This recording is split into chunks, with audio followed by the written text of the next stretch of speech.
One of the things that helps us prepare for a negotiation is to have a theory of the negotiation, a sense of what are the buttons we have to push in order for them to say yes. And there are a number of primary buttons that you can push that may get somebody to say yes on the other side. And one of the main ones is, it's in their interest for the following reasons.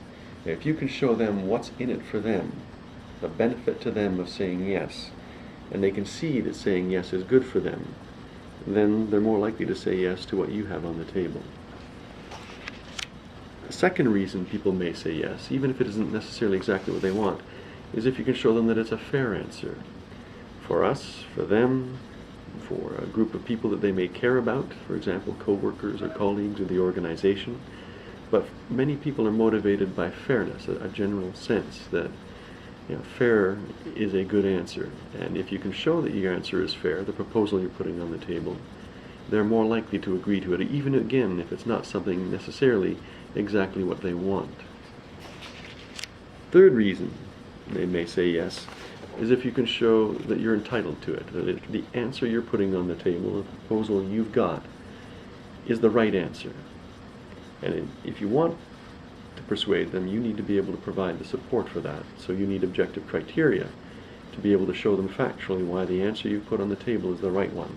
And again, for many people, if they're motivated by rationality, and if they don't like losing face by taking an irrational position, this may get them to say yes, even if it's not exactly what they want.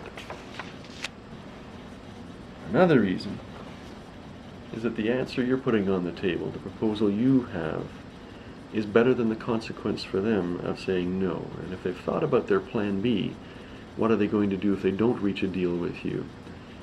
They may not have fully understood the consequences, and if you can help them be aware of and understand the consequences of saying no in a way that lets them realize that walking out the door and saying no leads to a worse result for them than saying yes at the table to what you have there, then again they may say yes, even if it's not exactly what they want.